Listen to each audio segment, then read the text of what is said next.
But why are so many people holding on to resentment of what someone did in a relationship in their past versus allowing them to find forgiveness and peace about it? Maybe it's not agreeing that it was okay what they did, but why do people hold on to resentment for so long, or anger about a past? I think it's because people are afraid it's going to happen to them again. Oh.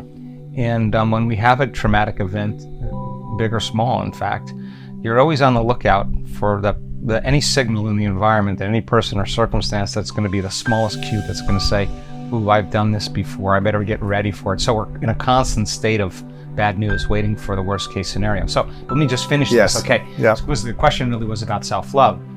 The person who lives in resentment is making themselves unhappy. A person who's judging everybody else because they're judging themselves is making themselves unhappy. A person who's complaining, blaming, making excuses, feel sorry for themselves, they're making themselves unhappy. There's nobody doing that to them. You say it's your ex? Okay, let's take your ex, let's put him in a straitjacket and shoot him to the moon. Now what? You're still holding on to it. You're still thinking that way and feeling that way, and that person is no longer in your life. You're defined by that story, by that past event. Okay.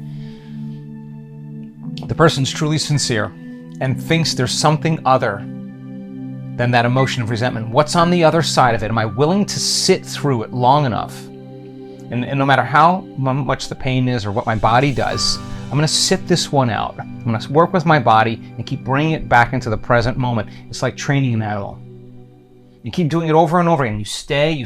I'm not getting up. I'm not eating. I'm not moving. We're going to keep lowering the volume. You keep reconditioning the body to a new mind. Sooner or later, it surrenders. It surrenders to a new mind. When that occurs, there's that liberation of energy, and energy moves into the heart, and you feel love for yourself. You feel a respect for yourself. You feel an honor for yourself. Something, you took your power back. You built your field. Something feels right. When we look at the data of people who do this, and we see their scans, their brain scans, or we see their HRV measurements, and they get good at this. We measure their oxytocin levels. Now, oxytocin is the love chemical, right? And it's made in the pituitary gland. It is the love chemical, causes us to bond, to connect, to unify. And when I showed the values of oxytocin levels with these people to scientists, they're sometimes 200 times above normal. Now, that's not a little love. That's a lot of love. It's an explosion of love. It's a lot of love. And so oxytocin signals nitric oxide, and nitric oxide signals another chemical called endothelial-derived relaxing factor. And that chemical causes the arteries in your heart and your lungs to literally open up, and blood flows into your heart, and your heart is filled with energy. Just like when it engorges the sexual organs. There's an engorgement of blood in there, and it activates it with energy, and there's a mind that's created. It's a consciousness. Wow. Now, if this one opens up, it's a whole different consciousness. In fact, the research on oxytocin shows that the slightest elevation in oxytocin, it's impossible to hold a grudge. It's impossible.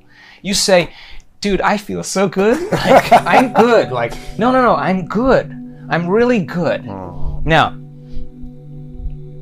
that kind of state means I don't want to feel anything else but this. So I am not going to compromise myself or my energy to a lower denominator just because of you. In fact, I'm really good around you. I'm really okay. I feel so good.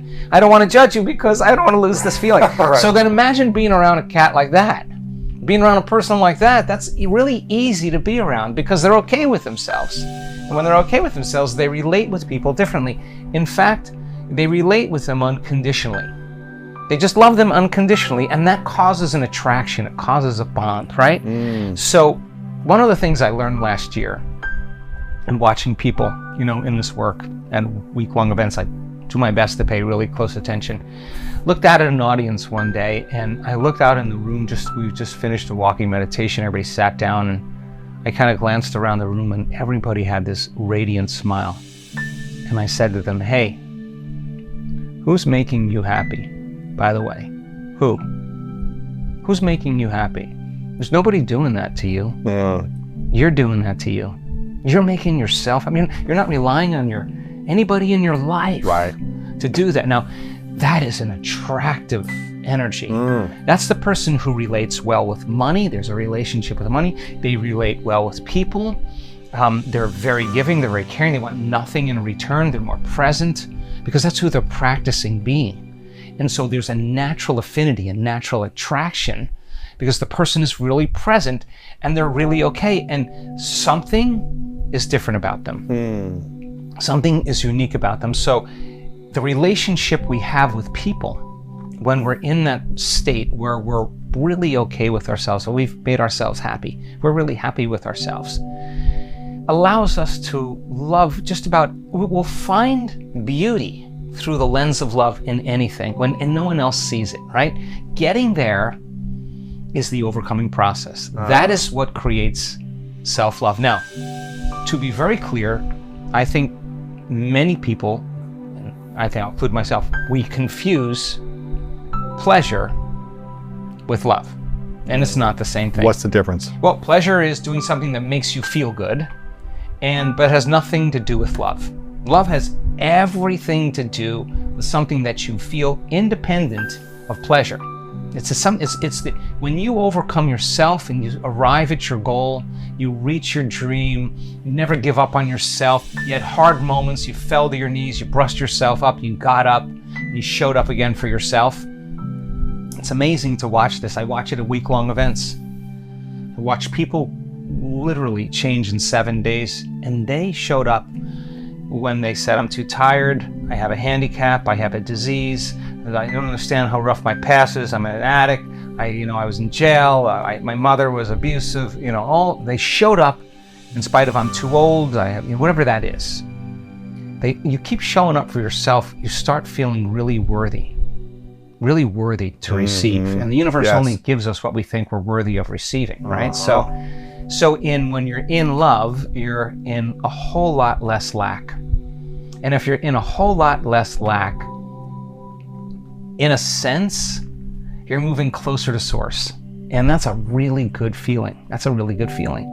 So practice that every day.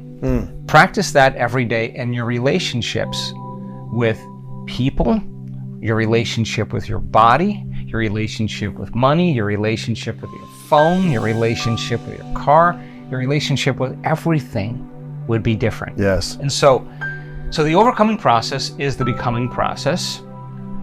You make yourself happy. You no longer need anybody to do that for you. You have a person in your life who is conscious that wants to make themselves happy and share their joy and their love with somebody. Yes. Well, you have something really unique. It's really special. And love is a very bonding chemical. It's a very bonding energy, right? If you look at oxytocin levels in mammals, you typically see it when the female has just given birth and she's grooming the offspring and she's touching it and licking it and nudging it and taking care of it. There's oxytocin levels are released through the limbic brain, through the midbrain. That's the bonding brain. They're smelling, they're connecting, and they're attracting one another. It's creating a connection. A honeymoon stage of relationship where there's a lot of intense connection, a lot of intimacy, releases oxytocin, creates monogamy, it creates a bond, it creates unity, it creates connection, right? So show the values to some of the scientists and some of my colleagues, and they see oxytocin levels 200 times normal. They're like, dude, what are you doing? Like, what is going on? Is it couples week? What is going on here? And I say the same thing. I say, number one, I want people to fall in love with their future, just like they fall in love with another person, because then if they do, they're bonded to that future, just like they're bonded to another person. Secondly, if you truly, truly want to connect to pure love, to source, to singularity, to oneness, to wholeness, to the fertile void, to the vacuum energy, whatever you want to call that, universal intelligence, that's pure consciousness, that's pure love. If you hit that moment where you hit connection, you will feel that arousal of love. It'll be profoundly memorable for you, and it's not chemical, it's electric. It's very electric. Wow. So you get a few of those, it becomes you, and you become it. And so your love for the divine, your love for the mystical, your love for the unseen, your love for source, the love affair begins. And it's like being in love. No one can tell you're in love, you just know it. And it gets really hard to miss a date. Imagine you go and connect every day, and you start your day from that place. That's a relationship. That's a relationship with the world.